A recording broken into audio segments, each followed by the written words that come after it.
제17장 아일랜드에 있었던 프로테스탄트 신앙의 진보와 박해. 1641년의 야만스런 대학살에 관한 기사.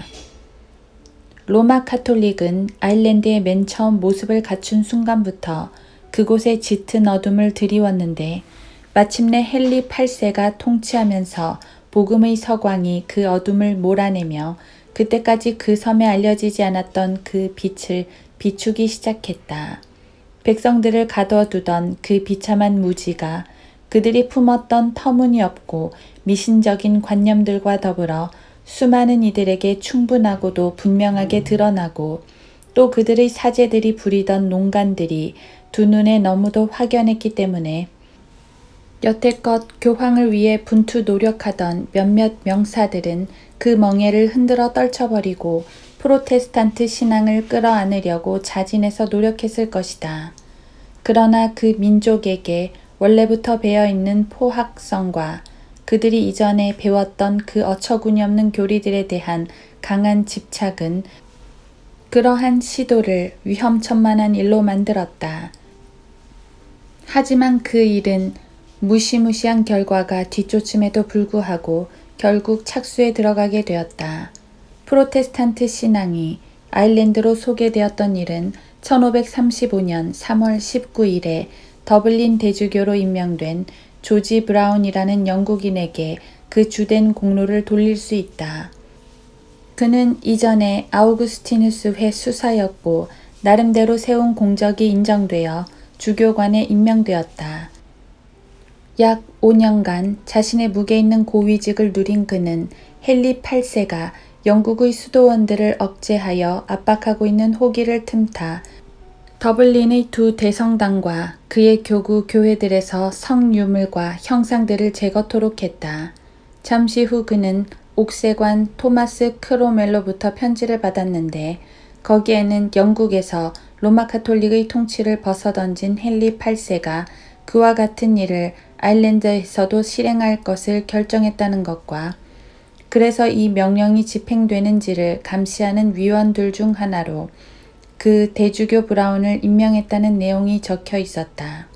이에 대해 대주교는 그가 목숨이 달아날지도 모를 위험을 무릅쓰고 아일랜드의 귀족들과 상류사회로 하여금 헨리를 모든 영적, 세속적 문제에 있어 그들의 최고 권위자로 인정토록 하려고 극한의 노력을 기울였지만 매우 격렬하게 반대에 부딪혔는데 그 중에서도 특히 아마프 대주교 조지가 단연 으뜸이었으며 이 고위 성직자는 그의 성직자단에게 행한 연설에서 교황의 주권을 자기 것으로 만드는 모든 이들에게 저주를 내림과 동시에 거룩한 섬이라 불리는 그들의 섬은 다른 누구도 아닌 그 로마의 주교에게 속해 있으며 왕의 조상들은 그것을 교황에게서 받았음을 덧붙여 이야기했다고 대답했다. 또한 그는 아마프 대주교와 성직자들이 각각 로마에 급사를 파견했으니 아일랜드의 의회를 소집하여 주권에 관련된 법령을 통과시켜 백성들이 의회의 승인 없이는 국왕의 직권을 존중하는 일이 없도록 하는 게 필요하다고 말했다. 그리고 그는 교황들이 백성을 밑도 끝도 없는 무지 속에 가둬두었고 성직자들은 머릿속에 든 것이 아무것도 없으며 일반 백성들은 성자들과 순교자들이 복음의 초기에 진리를 지키기 위해 지녔던 열성보다도 더 많은 열성으로 눈멀어 있다는 것과 아일랜드의 북부 지방에서 엄청난 권력을 휘두르는 샨 오닐이라는 산적 두목이 국왕의 직권에 결연히 대항하고 있음을 두려워해야 한다는 것을 이야기하면서 결론을 지었다. 이러한 충고에 부응하여 이듬해 더블린에서는 당시 아일랜드 총독으로 있던 레오나드 그레이의 명령에 의해 의회가 소집되었다. 대주교 브라운은 이 모임에서 가진 연설에서 옛날에 로마의 주교들은 황제들과 국왕들과 군주들을 그들의 영토 내에서 최고 권위자로 인정하곤 했으니 그 자신은 국왕 헨리 8세를 교회와 속세에 관련된 모든 문제에 있어서의 최고 권위자로 인정할 것임을 밝혔다. 그리고 그는 이 법령에 찬성표를 던지기를 거부하는 사람은 누구나 국왕의 참된 백성이 아니라는 말로 마무리 지었다. 이 연설은 그 밖의 주교들과 영주들을 몹시도 깜짝 놀라게 했지만 결국 격렬한 논쟁 끝에 국왕의 주권이 인정되었다. 2년 후 대주교는 크로멜경에게 두 번째 편지를 보내 성직자들에 대해 불만을 터뜨렸고 당시 교황이 복음의 옹호자들을 대적해 계속해서 진행하던 음모에 관해 암시를 던졌다. 이 편지는 더블린에서 1538년 4월에 보낸 것이었는데 주교는 여러 문제들 가운데서도 특히 다음과 같이 말한다. 만약 새가 말하는 법을 배운다면 이 나라의 수많은 성직자들이 하는 것만큼의 분별력을 가지고 말할 수 있을 것입니다.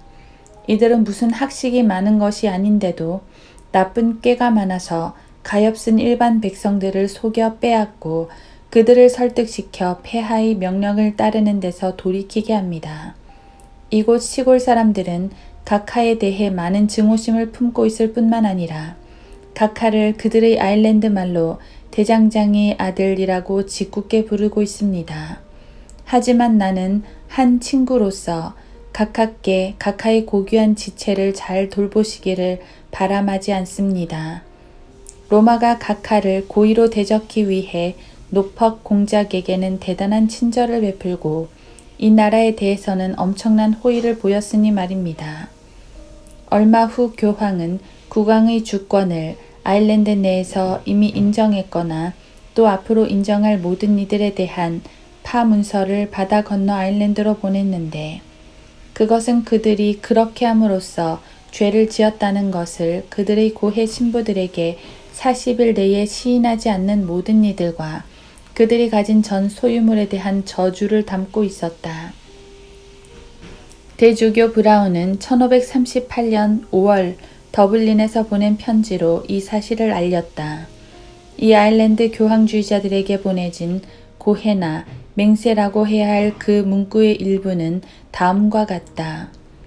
나는 또한 남자나 여자, 아버지나 어머니, 형제나 자매, 아들이나 딸, 남편이나 아내, 삼촌이나 이모, 조카나 진려, 남친지나 여친지, 남주인이나 여주인, 그리고 가장 가깝거나 누구보다 사랑하는 다른 모든 친척들, 친구나 안면이 있는 사이, 그 누구든 간에 이 시간 이후로 어머니 교회의 권위보다 교회나 국가의 권력을 우위에 두거나 앞으로 그렇게 한다면 또 그가 그녀, 곧 교회들의 어머니를 반대하는 자들이나 원수들 말고도 내가 여기서 맹세하여 말한 그녀에게 거역하는 이들 중 어떤 이에게라도 복종하고 있거나 이 시간 이후로 복종한다면 그가 저주받은 것임을 진정으로 선언하노라.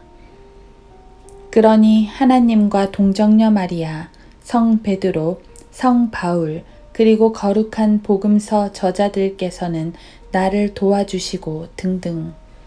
이것은 라테란과 콘스탄스 공회에서 공표한 교리들과 정확히 일치하고 있는데 이 공회들은 어떠한 호의도 이단들에게 보여져선 안 될 뿐 아니라 그들에게 믿음이 맡겨져서도 안 된다는 것. 그들은 파문되고 정죄되어야 하며 그들의 재산이 몰수되어야 한다는 것. 그리고 군주들은 엄숙한 맹세를 통해 그들을 그들 각각의 영토에서 뿌리 뽑아야 한다는 것을 천명하고 있는 것이다. 이처럼 겁도 없이 모든 권위를 밟아뭉개려고 하는 교회라는 게 어찌나 가증스러운지, 또 그런 교회의 명령들을 존중하다니 그 사람들은 얼이 빠져도 단단히 빠진 이들이 아니던가. 바로 앞서 언급한 대주교의 편지, 그러니까 1538년 5월로 날짜가 적힌 그 편지에서 그는 이렇게 말한다. 국왕 대신 이 나라를 다스리는 총독은 대대로 거주하고 있는 토착민들에게 여하한 권력도 가지고 있지 않다. 이제 영국과 아일랜드 사람들은 총독의 명령들에 반대하며 내가 염려하는 바 타국인이 이 나라를 침략할 빌미를 제공할 그들의 국가 내부적 분쟁을 그만두기 시작하고 있다. 이후 오래지 않아 대주교 브라운은 세디 오브라이언이라는 프란체스코회 수사를 체포했는데 그는 로마에서 1538년 5월에 오닐 앞으로 보낸 문서를 가지고 있었다. 이 편지에는 다음과 같은 말이 담겨 있었다. 교황 성하, 즉 현재 교황으로 앉아 계신 바오로님과 교부들의 공회는 최근 로마에서 아일랜드 출신의 캐수엘 주교인 성 라세리아누스의 예언서를 발견했는데 거기서 그는 아일랜드에서 카톨릭 믿음이 정복당하면 로마의 어머니 교회가 몰락한다고 말하고 있습니다. 하오니 어머니 교회의 영광과 성 베드로의 명예와 각하의 안전을 위해 이단과 교황 성하의 대적들을 눌러 꼼짝 못하게 하십시오. 이 세디 오브라이언은 신문과 조사를 조금 더 바꿔서 착고에 채워졌고 그를 그 이상 어떻게 처분할 것인지에 관해 왕의 명령이 도착할 때까지 죄수로 갇혀 지냈다. 그러나 바다 건너 영국에서 그를 교수형에 처하라는 명령이 도달하자 그는 더블린 성에서 스스로 목숨을 끊었다. 후에 그의 시신은 갤로우즈 그린으로 옮겨져 얼마간 목 매달린 후 매장되었다. 에드워드 6세가 영국의 왕위에 오른 후 아일랜드의 수석 대리관인 앤소니 레거에게 영어로 드려지는 예배식을 아일랜드에서도 즉시 확립해서 몇몇 주교 교구와 대성당들, 교구 교회들 내에서 거행하라는 명령이 내려졌고 그 명령은 예의 앤소니경, 대주교 브라운, 그리고 그 밖의 이들이 지켜보는 가운데 1551년 부활절에 더블린의 크라이스트 철치에서 처음으로 읽혀졌다. 이 목적을 위한 국왕의 명령 중 일부는 다음과 같다.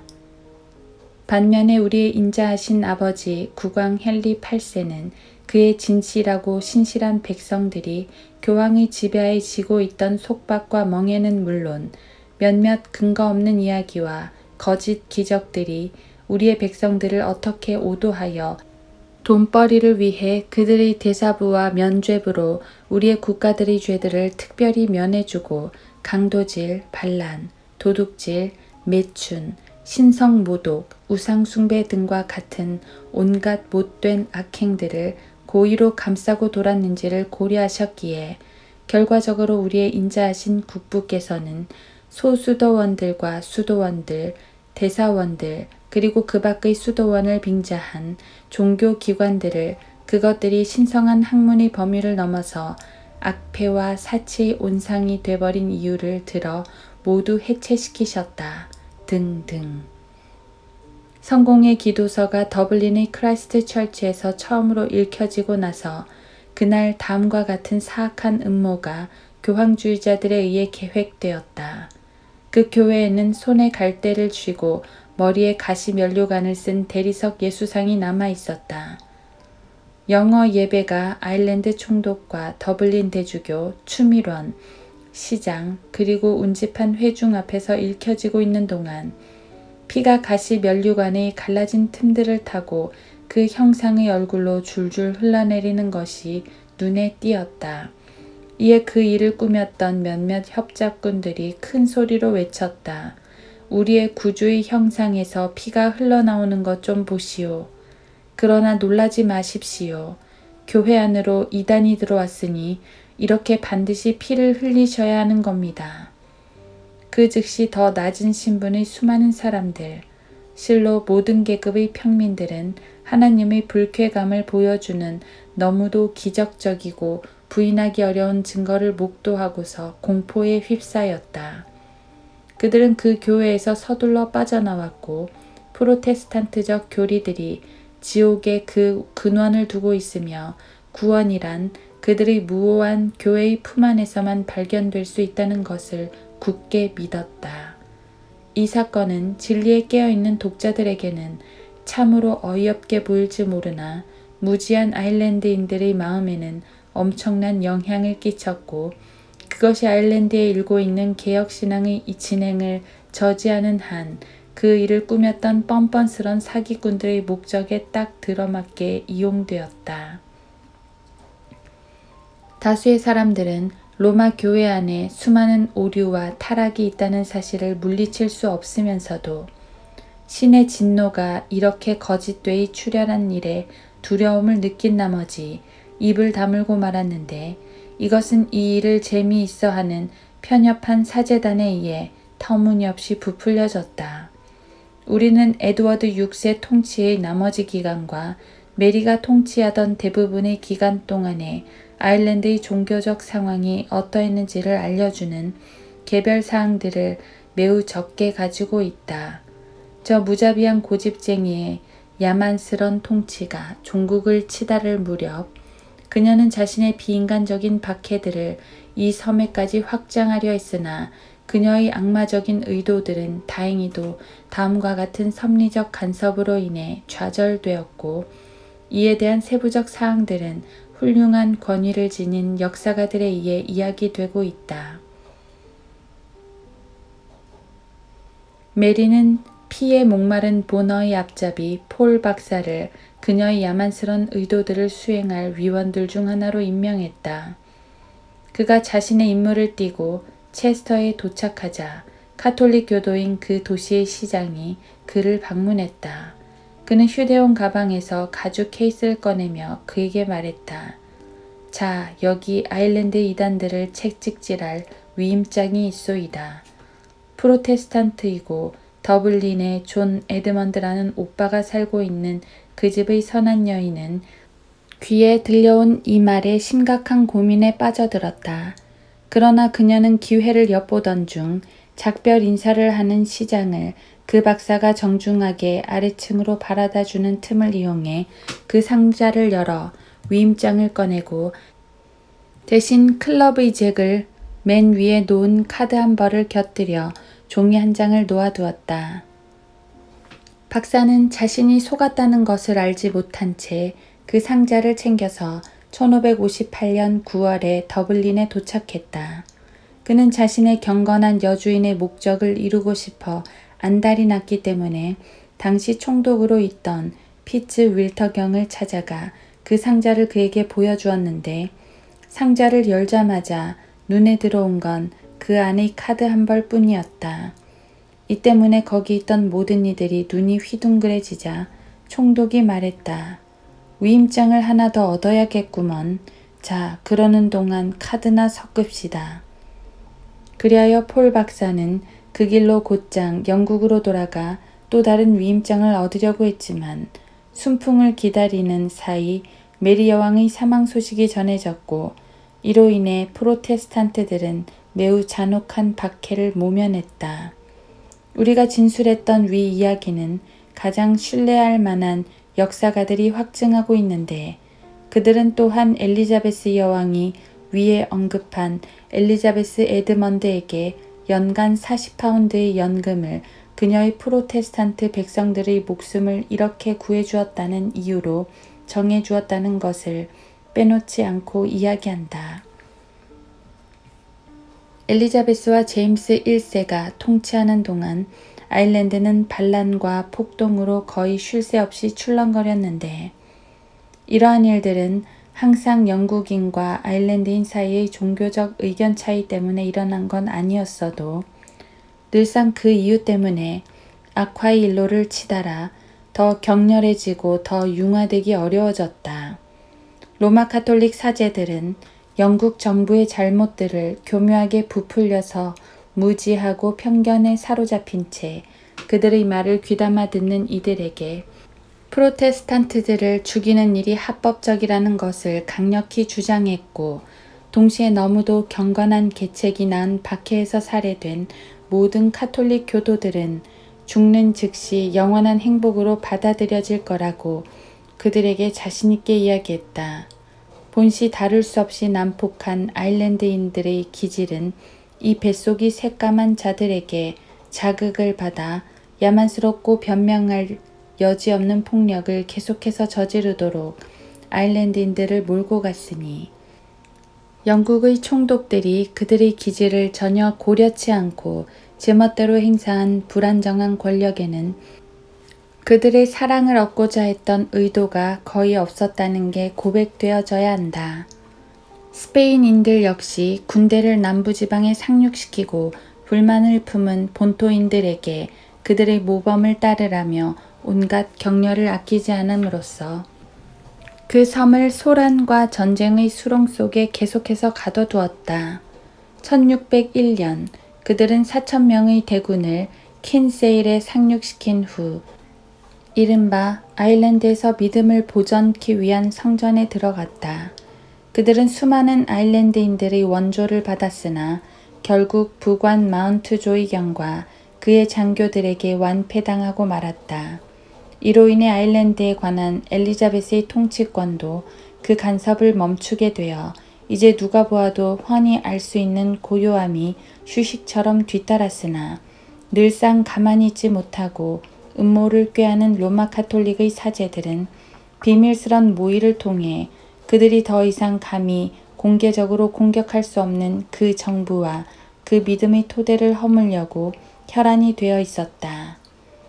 제임스의 타협적인 통치는 그들에게 세력을 늘리고 음모들을 무르익게 할 수 있는 기회를 부여했는데 그의 계승자 찰스 1세 밑에서는 이름뿐인 대주교들과 주교들, 집사들, 주교 대리 법무관, 대수도 원장들, 사제들, 수도사들에 의해 그들의 수가 엄청나게 불어나게 되어 이 때문에 1629년에 로마 카톨릭의 예배들과 의식들을 공개적으로 거행하는 일이 금지되었다. 그러나 이러한 조치에도 불구하고 얼마 후 로마의 성직자들은 더블린시에 카톨릭 대학을 신설했다.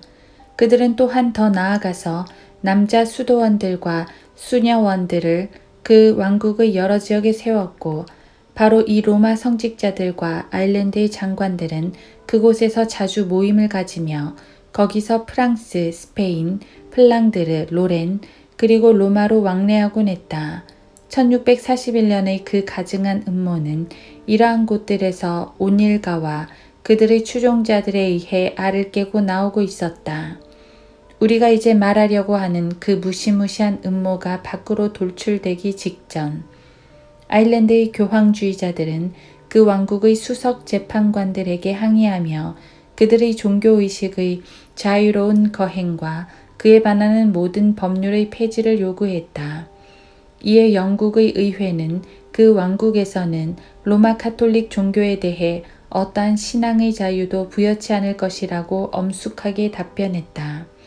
이 때문에 더 안달이 난 교황주의자들은 프로테스탄트들의 파멸을 위해 고안된 그 악마적인 음모를 실행에 옮겼고 또 그것은 원한에 사무쳐 악의에 불타는 그것의 계획자들이 바라는 대로 성공을 거두었다.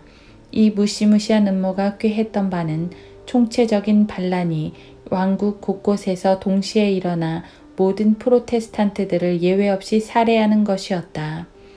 이 끔찍한 대사륙을 위해 붙박아둔 날은 1641년 10월 23일 곧 예수회 창시자인 이그나티우스 로욜라의 축일이었으며 왕국의 중요 지역들에 배치된 주된 음모자들은 그 의도된 싸움에 필요한 모든 준비들을 갖추어 놓았다. 이 혐오스런 모의가 절대적으로 확실히 성공하기 위해 교황주의자들은 여러 속에서 가장 뛰어난 술책을 실행에 옮겼다. 프로테스탄트들을 방문하던 그들의 행위에는 그들이 여태까지 보였던 것보다 더 겉구민 친절이 배어 있었는데 이 일을 당시 그들을 거슬러 기도되던 그 냉혹하고 배신적인 계획들을 더 철저하게 완수하려고 행해진 것이었다. 이 포악한 음모의 실행은 영국에서 군대를 파견하는 일에 더 많은 어려움이 따르도록 겨울이 오기까지 지연되었다. 프랑스 성직자인 추기경 리세 리오네는 음모자들에게 적지 않은 돈과 사람을 약속했고 수많은 아일랜드 장교들 또한 반란이 일어나는 즉시 그들의 카톨릭 형제들에게 전심으로 협력할 것을 호언장담했다. 드디어 이 무시무시한 계획을 실행키로 정해진 그 전날이 왔을 때 그 음모가 오웬 오코넬리라는 아일랜드인에게 발각되어 왕국의 수도는 다행히도 아무런 해도 입지 않았으며 이 매우 주목할 만한 공로를 인정한 영국 의회는 그에게 500프랑과 평생 200프랑의 연금을 지급하기로 표결했다. 그야말로 너무도 시기적절하게, 그것도 더블린시와 성이 불시에 점령당하기 불과 몇 시간 전에 이 음모가 발각되었는지라. 수석 재판관들은 자신들과 시가 적절한 방어 태세를 갖출 수 있는 시간적 여유를 간신히 가질 수 있었다. 이곳의 핵심 지도자였던 맥콰이어 경은 그날 저녁 그 도시에서 공범들과 함께 체포되었는데 그들의 숙소에서는 칼, 손도끼, 전투용 도끼, 쇠망치뿐 아니라 프로테스탄트들을 왕국의 그 지역에서 죽여 멸절시키려고 준비한 그 밖의 도구들이 발견되었다.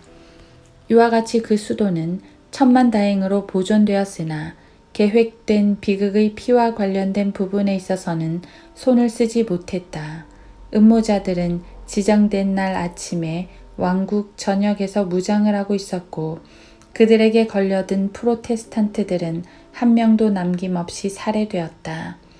나이, 성별, 신분 같은 건 안중에도 없었다. 짐승처럼 죽임당한 남편을 두고 울고 있는 아내는 품 안에 힘없는 자식들과 함께 꿰찔러져 그 길로 죽고 말았다. 노인, 젊은이, 강건자, 허약한 자 모두 같은 운명을 겪었고 하나의 공동 파멸 속에 한데 섞여 들어갔다. 첫 번째 공격을 피해 도망간다는 것은 아무짝에도 쓸모없는 일이었다. 파괴가 곱비 풀린 망아지 마냥 모든 곳에서 자행되었고 그것에 내쫓기다 죽임당한 희생자들이 가는 곳마다 널브러져 있었다. 친지들, 동료들, 친구들에게 도움을 청하는 것 또한 헛된 일이었다. 모든 관계들이 무너져 내렸고 보호를 간구하고 기대했던 바로 그 손길에 의해 죽음이 다뤄졌다.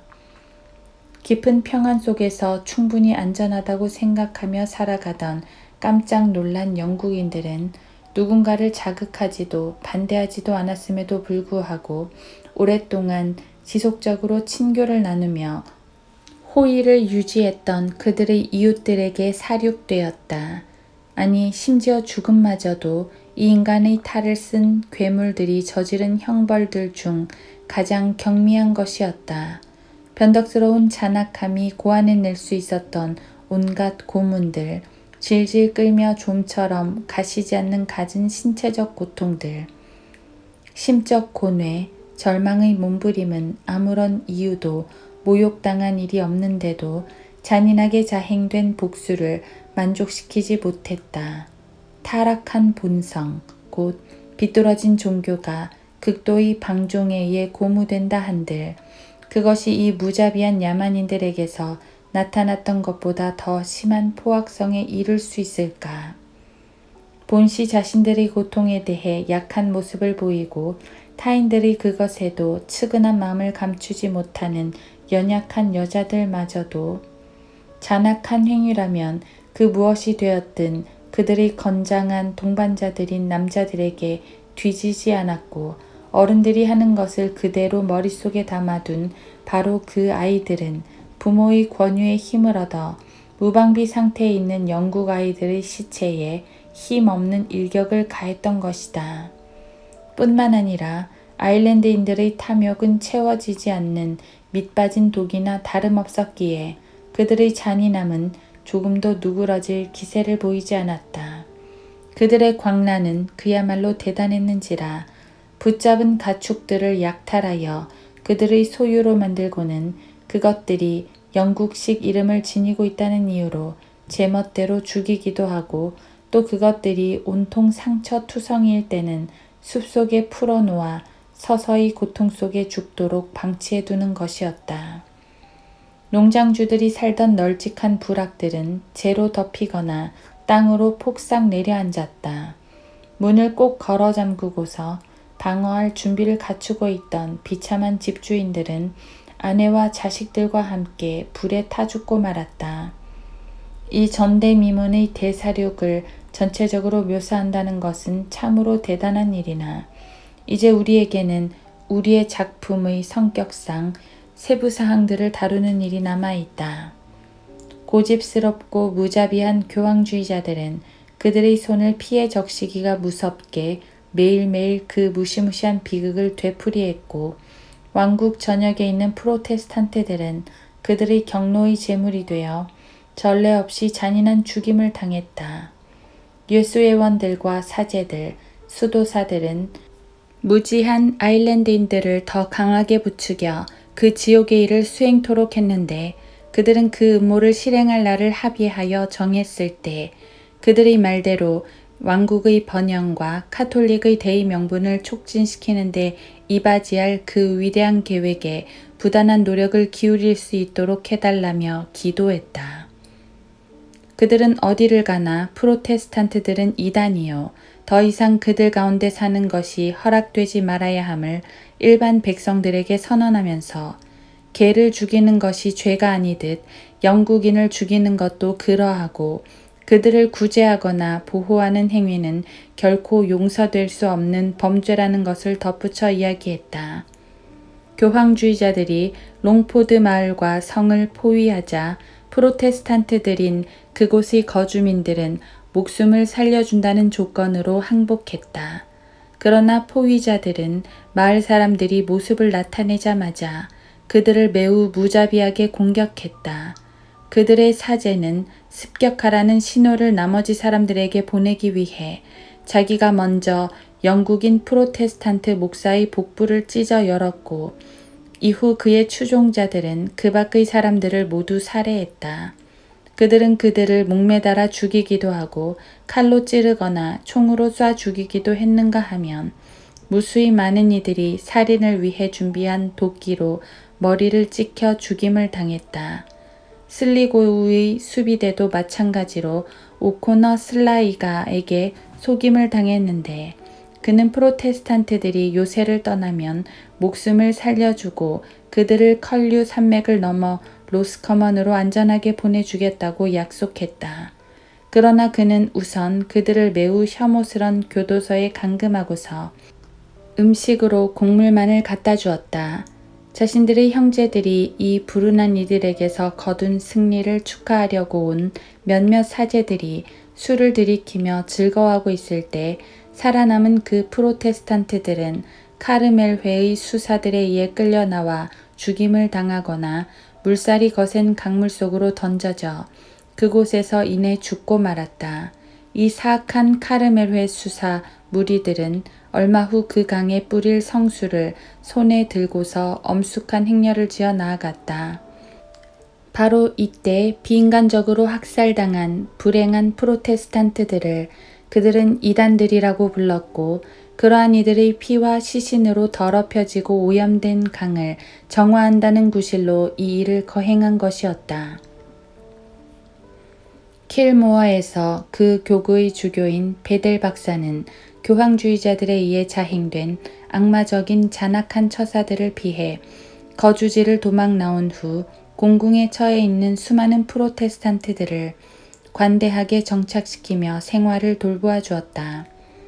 그러나 그들이 함께 사는 위안을 누리는 것도 잠시였으니, 그 선한 고위 성직자가 그의 주교관에서 강제로 끌어내지고 킬모어의 이름뿐인 로마 가톨릭 주교 스위니 박사가 즉시 그곳에 들어앉았던 것이다. 그는 오는 일요일에 교회에서 미사를 거행했고, 그 후 그 박해당한 주교에게 속해 있던 모든 재산과 소유물을 빼앗아 버렸다. 이후 얼마 안 되어 교황주의자들은 베델 박사, 그의 두 아들, 그리고 나머지 가족들을 그가 보호해 주었던 몇몇 프로테스탄트 중요 인물들과 함께 바다 근처 호수에 위치한 로치워터라는 다 쓰러져가는 성으로 떠밀며 데리고 들어갔다. 여기서 그는 몇 주간을 일행과 함께 지냈으며 그들 모두는 매일같이 죽기만을 기다리고 있었다. 그들 대부분은 시로라기 하나 걸치지 않고 있었는데, 설상가상으로 추위가 몰아치는 계절에다 그들이 갇혀있는 건물마저 위로 뻥 뚫려 있는지라 그들은 실로 모진 고생들을 하고 있었다. 그들은 이대로 1월 7일까지 지내다가 그때 모두 풀려나왔다. 주교는 자신이 영국 국교회로 개종시켰던 그의 성직자 데니스 오쉐리단의 집으로 따뜻하게 받아들여졌으나 이러한 친절을 충분히 누릴 만큼 오래 살지는 못했다.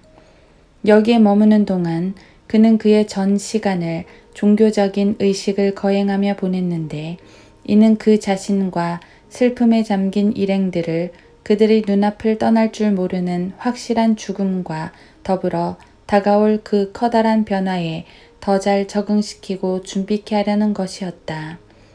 그는 이때 나이 71였고 근간의 춥고 황량한 호수 위 거처에서 얻은 심한 학질에 시달리고 있었는데 이 때문에 오래지 않아 생명이 오락가락하는 위험한 열병에 걸리고 말았다.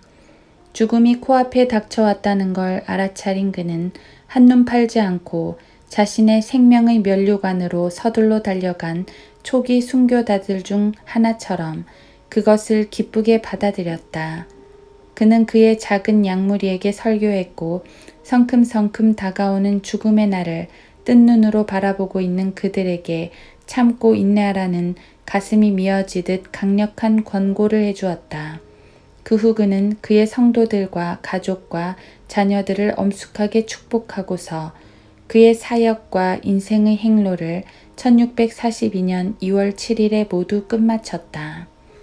그의 친구들과 친지들은 그를 매장할 수 있도록 허가해 달라며 주제넘게 나서기 좋아하는 주교에게 문의하였고 마침내 그것을 어렵사리 얻어낼 수 있었다. 처음에 그는 그들에게 말하기를 교회 묘지는 거룩한 땅이니 그것이 이단들로 더럽혀지는 일이 더 이상 있어서는 안 된다고 했다. 그러나 결국 허가가 내려졌고 비록 그 엄숙한 일이 교회 장례식으로 치러진 건 아니었지만 그의 생전에 그에게 누구보다도 깊은 존경심을 가지고 있었던 몇몇 더 훌륭한 이들이 그의 유고를 무덤까지 따라가 주었다. 그를 묻을 때 그들은 일제히 총을 발사하며 마지막 영국인이 평안히 잠들기를 외쳤고 그는 가장 훌륭한 사람들 중 하나이므로 그가 그들 가운데 존재했던 마지막 영국 주교가 되어야 한다고 덧붙였다. 그는 매우 해박한 지식을 가지고 있었는데 만일 그가 그의 모든 저술을 인쇄했더라면 그것에 대한 더 위대한 증거를 세상에 제시했을 것이다. 그러나 그의 저술들 중 남아있는 게 거의 없었으니 이는 교황주의자들이 그의 문서들과 서재를 대부분 파괴시켰기 때문이었다. 그는 막대한 양의 성경 비평 강해를 모아두었지만 이 모든 것은 그의 필사본으로 가득한 커다란 여행 가방과 함께 아일랜드인들에게 빼앗겼다. 다행히도 그의 위대한 히브리어 필사본은 보존되었고 현재는 옥스포드 임마누엘 대학에 소장되어 있다.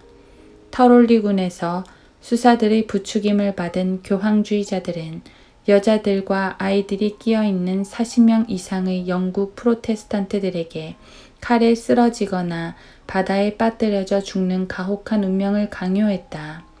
후자를 택한 이들은 이에 따라 냉혹한 박해자들이 들이대는 서슬퍼런 칼날에 떠밀려 깊은 바닷속으로 뛰어들었는데 품 안에 자식들을 안고 있던 그들은 처음엔 물 밖으로 턱을 내밀려고 안간힘을 썼지만 이내 물속으로 가라앉아 함께 죽고 말았다.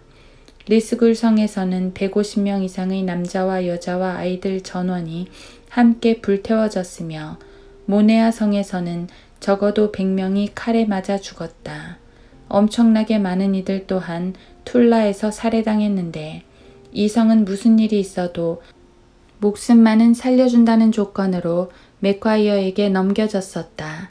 그러나 이 비열한 망나니는 그곳을 손에 넣자마자 수하의 병사들에게 명령을 내려 사람들을 죽이도록 했으며 이 일은 지체치 않고 실행에 옮겨져 차마 뜬 눈으론 볼 수 없는 잔인한 만행이 저질러졌다. 그 밖의 많은 이들이 인간들이 아닌 마귀들에 의해서만 고안되었을 법한 그런 무시무시한 죽음을 맞이했다. 그들 가운데 어떤 이들은 등 한가운데를 마차의 자축대에 대고 눕혀져 한쪽 땅바닥에는 다리를, 다른 쪽에는 팔과 머리를 늘어뜨리고 있었다. 이러한 자세로 있을 때 그 야만인들 중 하나가 그 불쌍한 이의 허벅지와 다리 등에 채찍질을 가하는 동안 또 다른 이는 사납게 날뛰는 개들을 풀어서 팔과 몸 윗부분을 물어뜯어 갈갈이 찢도록 만들었으며 그들은 이런 소름 끼치는 방법으로 그들의 목숨을 앗아갔다. 무수히 많은 사람들이 말꼬리에 묶여졌으며 그 짐승들 위에 탄 자들은 묶여있는 이들이 숨을 거둘 때까지 그것들의 박차를 가해 전속력으로 달리게 했다. 다른 이들은 높다란 교수대에 매달려 그들 밑에 불이 붙여졌는데 그들은 이렇게 질식사를 동반한 교수형으로 생을 마감했다. 여자들 또한 그들의 무자비하고 광포한 박해자들이 고안해낼 수 있었던 잔인한 처사를 조금도 피하지 못했다. 나이를 불문하고 여자라면 누구나 잔인한 죽음에 넘겨졌는데 특히 어떤 이들은 그들의 등이 튼튼한 기둥들에 고정되어 허리까지 발가벗겨지면 도저히 사람이라고 할 수 없는 큰 괴물들이 그들의 오른 가슴을 큰 가위로 잘라내어 그야말로 살을 도려내는 고통을 그들에게 안겨주었다. 이러한 상태로 내버려진 그들은 피를 많이 흘릴 수밖에 없었기 때문에 결국 그 때문에 숨을 거두었다. 이 야만인들의 짐승 같은 포악성이 어찌나 대단했던지 심지어 아직 태어나지도 않은 태아가 어머니의 뱃속에서 꺼내져 그들이 내뿜는 경로에 희생되었다. 수많은 불행한 어머니들이 나체로 나뭇가지들에 매달리면 그들의 배가 칼로 째어져 아무런 죄도 없는 그들의 자손들이 거기서 뜯겨져 나와 개들과 돼지들에게 던져졌다. 그 몸서리쳐지는 장면을 더 끔찍하게 하기 위해 그들은 처형을 앞둔 남편이 그 광경을 억지로 지켜보도록 했다. 이센스키스라는 시에서 그들은 100명 이상의 스코틀랜드 프로테스탄트들을 영국인들에게 했던 것처럼 무자비하게 목매달아 죽였다. 그 도시의 성으로 찾아간 맥과이어는 그곳의 총독과 이야기하기를 원했고 그는 안으로 들여보내지자마자 그곳에 보관되어 있던 그 현의 기록들을 불태워버렸다. 그는 그 후 총독에게 1000프랑을 요구했으며 또 그것을 받았을 때는 미사를 듣고 앞으로도 계속 그렇게 하겠다고 맹세할 것을 그에게 강요했다. 그리고 자신의 소름 끼치는 짐승 같은 행위들을 마무리 짓기 위해 그는 총독이 보는 앞에서 그의 아내와 아이들을 목매달 것을 명령했고 또 이와 더불어 최소한 100명에 달하는 거주민들을 살육하는 만행을 저질렀다. 1000명을 웃도는 남녀노소가 여러 무리로 나뉘어 포토타운 다리로 내몰렸는데 이 다리는 가운데가 끊어져 있어서 그들은 그곳에서 스스로를 물속에 내던질 수밖에 없었고 물가로 오르려 하는 이들은 머리를 얻어맞고 그 자리에서 숨졌다. 그 나라의 같은 지역에서 적어도 4000명이 이런저런 곳에서 물에 빠져 죽었다. 도저히 인간이라고 할 수 없는 교황주의자들은 처음엔 그들을 발가벗긴 후 그들의 죽음을 위해 정해진 장소로 짐승들처럼 몰고 갔는데 만약 어떤 사람이 지쳐서나 타고난 병약함으로 다른 이들과 보조를 맞추지 못하고 굼뜨면 그들은 가지고 있던 칼과 창으로 그들을 쿡쿡 찔러댔으며 또 내몰리는 군중에게 공포심을 조장할 목적으로 어떤 이들은 가는 도중에 살해했다. 이 불쌍하고 비참한 사람들 중 많은 이가 물속에 던져졌을 때 물가로 헤엄쳐서 목숨을 건지려고 애를 썼으나 그들의 무자비한 박해자들은 물속에 있는 그들에게 총을 쏴댐으로써 그러한 노력을 꿈도 꾸지 못하게 했다. 어떤 곳에서는 140명의 영국인들이 완전히 발가벗겨진 채 수마일을 내몰린 후 극심한 혹한 속에 같은 장소에서 살해되었다. 목매 달린 이들, 불태워진 이들, 총에 맞은 이들이 있는가 하면 그들 중 많은 수가 산채로 매장되었다. 고문을 가하던 이들은 어찌나 잔악하던지 그들은 그들의 비참한 생명을 앗아가기 전에 그들에게 기도하는 것도 허락하지 않았다. 그들이 안전한 인도를 구실로 붙잡은 다른 무리들은 그들의 약속만을 철석같이 믿고 즐겁게 여정을 내딛었다. 그러나 배신을 일삼는 교황주의자들은 이를 치르기에 안성맞춤인 장소로 그들을 데려오자 그들 모두를 잔혹하게 살육해버렸다. 1105명의 남녀노소가 펠림 오닐경의 명령으로 포터다운 다리로 인도되었고 거기서 모두 강속으로 떠밀려 익사했다. 캠프벨이라는 이름의 한 여인은 도망칠 가능성이 없는 걸 알고서 갑자기 교황주의자들의 우두머리 중 하나를 두 팔로 끌어안는데 그를 어찌나 꽉 껴안았던지 둘이 함께 익사하고 말았다. 킬리먼에서 그들은 46가정을 살육했는데 그 가운데 26은 한 집에 넣어져 함께 불태워졌다. 나머지는 목매달리거나 총에 맞거나 물에 빠져 죽었다. 킬모어에서는 약 200가정으로 구성된 거주민들 모두가 그들이 뿜어내는 경로에 희생되었다. 그들 중 얼마는 그들의 돈이 숨겨져 있는 곳을 말할 때까지 착고에 채워져 있었으며 이후 그들은 그들을 죽음에 넘겨주었다. 현 전체가 하나의 사륙 무대로 돌변하여 수천 명이 칼과 굶주림과 불과 물로 순식간에 죽임을 당했는가 하면 다른 이들은 난폭함과 악의가 고안해낼 수 있는 가장 잔인한 죽음들로 생을 마쳤다. 이 피비린내 나는 망나니들은 어떤 이들에게는 곧장 죽여줄 정도로 많은 호의를 베풀었어도 기도하는 것만큼은 결코 허락해주지 않았다. 그들은 그 밖의 사람들을 더러운 지하 감옥에 가두었고 그들의 다리에 무거운 족쇄를 채워놓고 굶어 죽을 때까지 거기에 가둬두었다. 캐셀에서 그들은 프로테스탄트들을 싸그리 모아 혐오스런 지하 감옥에 집어넣은 후 지독한 비참함 속에 수주 동안 함께 가둬두었다.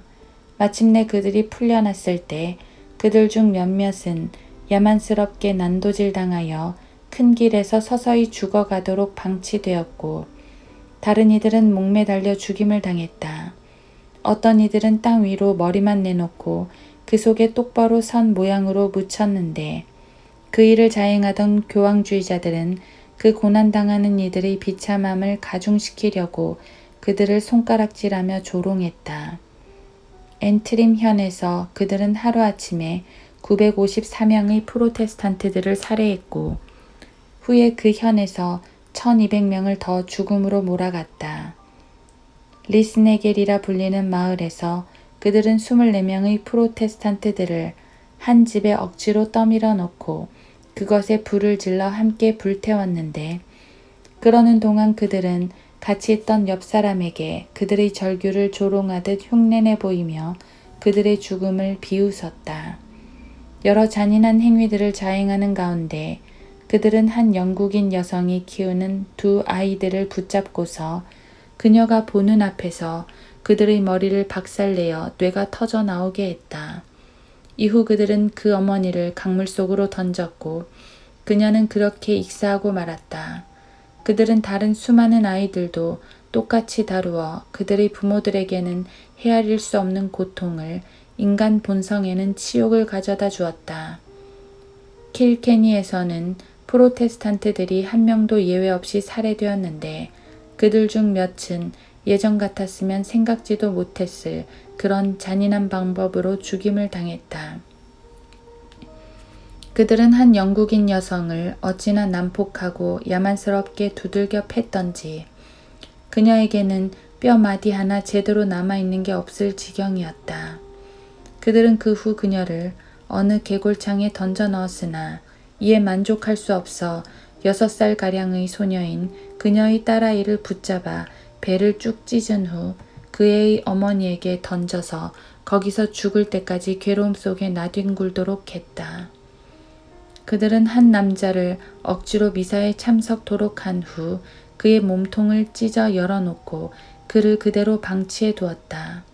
그들은 또 다른 이를 동강동강 톱질하여 썰고 그의 아내의 목을 잘랐는데 그들이 죽은 부부의 자식인 젖먹이 어린 아기의 머리를 박살내어 빼낸 뇌를 돼지에게 던져주니 그놈은 그것을 웬 떡이냐는 듯 개걸스럽게 먹어치웠다.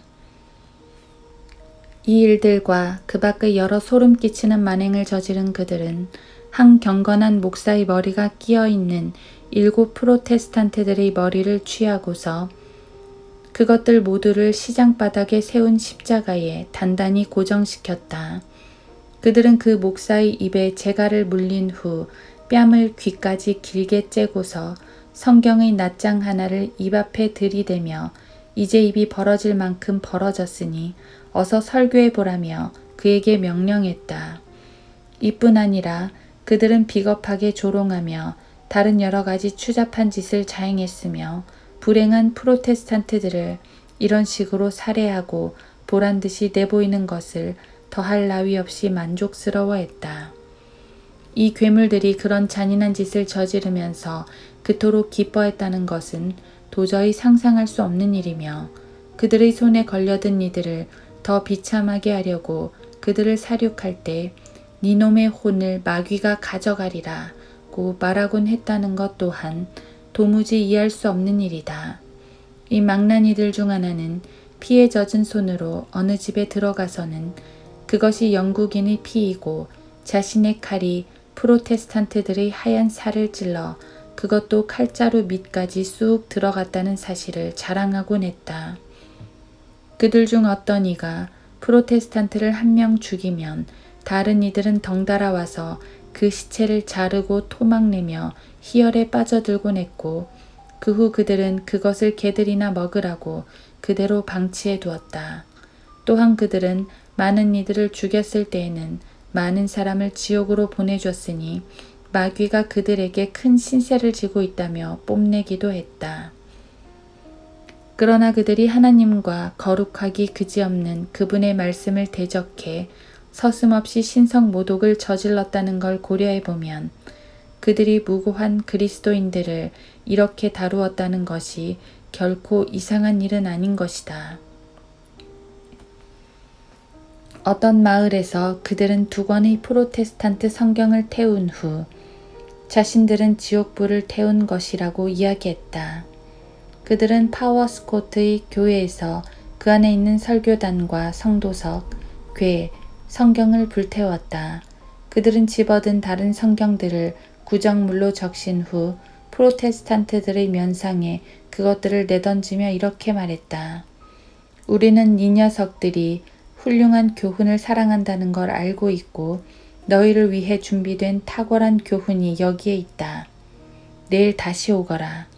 그러면 이것 못지않게 기막힌 설교를 듣게 될 것이다. 그들은 몇몇 프로테스탄트들을 머리카락을 잡아 끌며 교회 안으로 데리고 들어왔다. 그들은 그들의 옷을 벗기고 매우 잔인하게 채찍질을 가하면서 그들도 내일 온다면 같은 설교를 들을 것이라고 일러주었다. 먼스터에서 그들은 몇몇 목사들을 매우 끔찍한 방법으로 죽였는데 그들은 특히 어떤 이는 완전히 발가벗겨서 그가 넘어져 숨을 거둘 때까지 칼과 긴 화살로 찌르며 그들 앞에 몰고 다녔다. 그들은 몇몇 마을에서 프로테스탄트들의 누나를 잡아뜯고 2 손을 잘랐다. 그 후 그들은 그 희생자들을 벌판으로 내몰아 정처 없이 떠돌아다니다 그들의 비참한 존재를 끝내게 했다. 그들은 젊은이들로 하여금 그들의 부모를 강물 속으로 억지로 떠밀어 넣게 했는가 하면 아내들이 그들의 남편을 목매달고 어머니들은 자식들의 목 베는 것을 거들도록 강요당했다. 어느 마을에서 그들은 한 젊은이로 하여금 강제로 자신의 아버지를 죽이도록 한 후 그 또한 즉시 목매달아 죽였다. 또 다른 마을에서는 한 여인을 윽박질러 남편을 죽이게 하고 그 다음엔 아들이 그녀를 죽이게 한 후 마지막엔 총을 쏴 아들의 머리를 뚫어버렸다. 글래슬로우라 불리는 곳에서는 한 로마 카톨릭 사제 일행이 로마 교회와의 화해를 위해 40명의 프로테스탄트들을 설득했다. 그들은 이 일을 마치자마자 그들에게 말하기를 그들은 훌륭한 믿음을 가지고 있으니 그들을 세상 밖으로 보내어 그 믿음으로부터 떨어져 나가 다시 이단이 되는 걸 막아주겠다고 했다. 하여 그들은 즉시 그들의 목을 잘라서 그 약속을 지켰다. 티퍼레리 현에서는 40명을 웃도는 프로테스탄트들이 남녀노소 할 것 없이 교황주의자들의 손에 걸려들었다. 그들은 그들을 발가벗긴 후 돌과 전투용 도끼, 칼, 그리고 기타 무기들로 살해했다.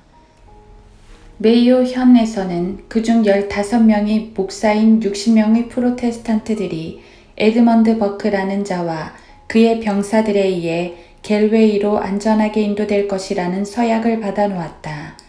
그러나 인간이길 거부한 그 괴물은 가는 길에 칼을 빼들어 나머지 병사들에게 자신의 계획을 은근슬쩍 내비쳤고 그들은 즉시 그의 선례를 따라 전원을 살해했다. 그들이 칼에 찔려 죽은 이도 있었고 창으로 몸통이 꿰찔려지기도 했는가 하면 몇몇 사람들은 물에 빠져 죽었다. 퀸스 카운티에서는 무수히 많은 프로테스탄트들이 끔찍하게 죽임을 당했다. 한 예로 50-60명이 한 집에 몰아넣어져 그곳이 불질러지는 통에 모두 다 타 죽었으며 많은 이들이 발가벗겨져 그들의 허리를 두른 밧줄로 말에 단단히 묶인 채 늪지대를 질질 끌러다니다 숨이 멎었다. 어떤 이들은 천을 칠 때 거는 갈고리에 발이 꿰어져 장대에 매달렸고 죽을 때까지 그런 비참한 자세로 방치되었다. 다른 이들은 머리 위에 큰 나뭇가지가 있는 나무줄기에 고정되었다. 이 가지 위로 팔 하나가 매달렸는데 주로 이것이 몸무게를 지탱하고 있었고 또 다리 하나가 위쪽을 향해 나무줄기에 고정되어 있는 동안 나머지 하나는 일직선으로 늘어졌다. 그들은 생명이 붙어있는 한 바로 이 무시무시하고 거북한 자세로 매달려 있으면서 그들의 피에 굶주린 박해자들에게 만족스런 볼거리를 제공해 주었다. 클라운즈에서는 17명의 남자가 산채로 매장되었고 한 영국인과 그의 아내, 5 아이들, 하녀가 모두 함께 목매달려 죽은 후 도랑에 내버려졌다. 그들은 많은 이들을 나뭇가지들의 손을 매달고서 그들의 발에 무거운 추를 달아 놓았는가 하면 다른 이들은 허리를 매달아 죽을 때까지 그런 자세로 내버려 두었다. 몇몇 사람들은 풍차에 목매달렸는데 그 야만인들은 거의 죽어가고 있는 그들을 들고 있는 칼로 갈갈이 난도질했다. 다른 이들은 남녀노소 할 것 없이 몸의 여러 부위가 칼로 베고 마구 패서 잘려져 나갔고 결국 땅으로 떨어진 그들은 자신들이 흘린 피 속에서 버둥거리다 죽고 말았다. 그들은 어느 불쌍한 여인을 약 12개월밖에 안 된 그녀의 아기와 함께 교수대에 목매달았는데 그 아기는 바로 그 어머니의 머리칼로 목이 메어져 짧지만 비참한 생을 그렇게 끝마쳤다. 타이론 현에서는 적어도 300명의 프로테스탄트들이 하루에 모두 물에 빠져 죽었으며 다른 많은 이들은 목매달리고 불태워지고 다른 방법들로 죽임을 당했다.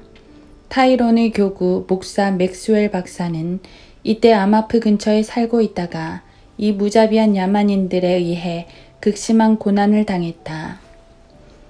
이 인물은 왕의 위원들 앞에서 맹세하고 받던 신문에서 천명하기를 아일랜드의 교황주의자들은 그들이 한 마을에서 12,000명의 프로테스탄트들 죽이기를 대여섯 번 한 적이 있으며 아마프 현에서 도주하고 있는 그들을 클리누드에서 무참하게 살육했음을 그에게 고백했다고 말했다. 벤 강이 걸어서 건널 수 없을 만큼 깊고 다리마저 무너져 내렸다는 걸 알고 있던 아일랜드인들은 무기도 없이 무방비 상태로 있는 프로테스탄트들을 그쪽으로 여러 번 강제로 몰고 가서 약 1,000명을 창과 칼로 인정사정 없이 찔러대며 강물 속으로 밀어넣었고 그들은 그곳에서 비참하게 죽어갔다. 아마프의 대성당 또한 이 야만인들의 광포를 피하지 못했으니 그것은 아기에 찬 그들의 우두머리들에 의해 불질러져 땅으로 폭삭 내려앉았다. 그리고 아마프나 그 근방에 사는 저 불행한 프로테스탄트들의 바로 그 씨를 말리기 위해 아일랜드인들은 우선 그들의 집을 모두 불태웠고 그 뒤엔 나이의 많고 적음을 떠나 수백 명의 무고한 사람들을 호위대를 붙여서 콜로레인까지 안전하게 호송해 주겠다는 구실로 함께 모아들였다. 그러나 배신을 밥 먹듯 하던 그들은 도중에 그들을 덮쳐서 잔혹하게 살해해버렸다.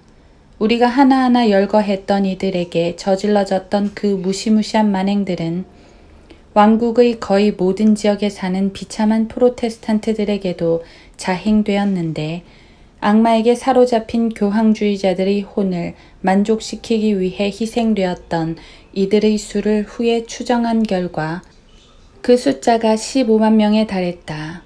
그러나 이제 우리에겐 뒤이어 일어난 세부 사항들을 향해 나아가는 일이 남아있다. 죽기 살기로 덤벼드는 이 비열한 군상들은 그들의 성공으로 인해 의기양양해지고 잘난 체하며 방자해졌는데 그러한 그들은 곧 국왕의 비품과 무기가 맡겨져 있는 뉴리성을 손에 넣었고 또 어렵지 않게 스스로 던도크의 주인들이 되었다. 그들은 후에 아디시를 빼앗아 그곳의 프로테스탄트들을 모두 죽인 후 드로게다를 향해 나아갔다. 드로게다의 수비대는 포위 공격을 견딜 만한 처지가 아니었는데도 아일랜드인들은 공격을 재개하는 족족 수적으로 비교도 안 되는 국왕의 군대와 비스카운트 무어 경 휘하의 몇몇 신실한 프로테스탄트 시민들에게 밀려 무참히 격퇴당했다. 드로게다 포위 공격은 1641년 3월 30일에 시작하여 1642년 3월 4일까지 계속되었으며 바로 이때 펠림 오닐경과 휘하의 아일랜드 아칸들은 퇴각을 결정할 수밖에 없었다. 이럭저럭 하는 사이 1만 군대가 스코틀랜드에서 아일랜드에 남아있는 프로테스탄트들에게 파병되었다. 아일랜드는 왕국의 매우 중요한 지역들로 적절히 분할되어 있어서 아일랜드의 야만인들이 다행히도 큰 힘을 쓰지 못했고 프로테스탄트들은 그리하여 한동안 평온을 누리게 되었다. 국왕 제임스 2세 통치기에 그들은 또다시 방해를 받았으니 이는 1689년에 더블린에서 열렸던 의회에서 아일랜드의 수많은 프로테스탄트 귀족들과 성직자들, 신사계급들이 대역죄로 권리를 박탈당했기 때문이었다. 그때 당시 왕국의 정부는 고집불통의 교황주의자이자 프로테스탄트들의 철전지 원수인 티어코넬 백작에게 모든 권한을 부여했고 그들은 또다시 그의 명령에 따라 왕국의 여러 지역에서 박해의 소용돌이에 휘말렸다. 더블린시의 세입이 몰수되었고 대부분의 교회들이 감옥으로 바뀌었다. 런던더리시와 이니스킬린 성읍의 수비대가 보여준 결의와 흔치 않은 용기가 없었다면 왕국 곳곳에서 괴로움에 신음하던 프로테스탄트들이 피난처로 삼을 만한 곳이 한 군데도 남겨지지 않았을 것이고 틀림없이 그것들 모두가 제임스 국왕과 그를 지배하며 사납게 날뛰는 로마 카톨릭 일당에게 넘겨졌을 것이다. 주목할 만한 런던더리 포위 공격이 1689년 4월 18일 아일랜드 군대의 골자라 할 수 있는 2만 명의 교황주의자들에 의해 개시되었다.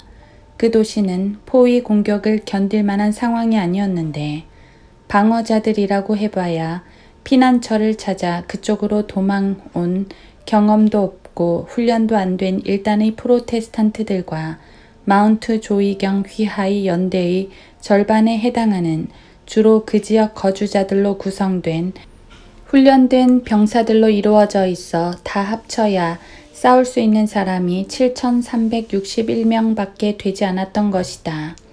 포위된 이들이 처음에 바랐던 것은 그들의 옥수수와 기타 필수품 비축물이 충분히 저장되어 있는 것이었으나 포위가 지속됨에 따라 그들의 궁핍은 날이 갈수록 늘어나게 되었고 결국 이것이 어찌나 심각해졌던지 그 포위가 거치기 꽤 오래전까지 굵은 보리 1파인트와 소량의 푸른 야채, 몇 수저의 녹말이 소량의 말고기와 더불어 병사 한 명의 일주일치 식량으로 계산되었다.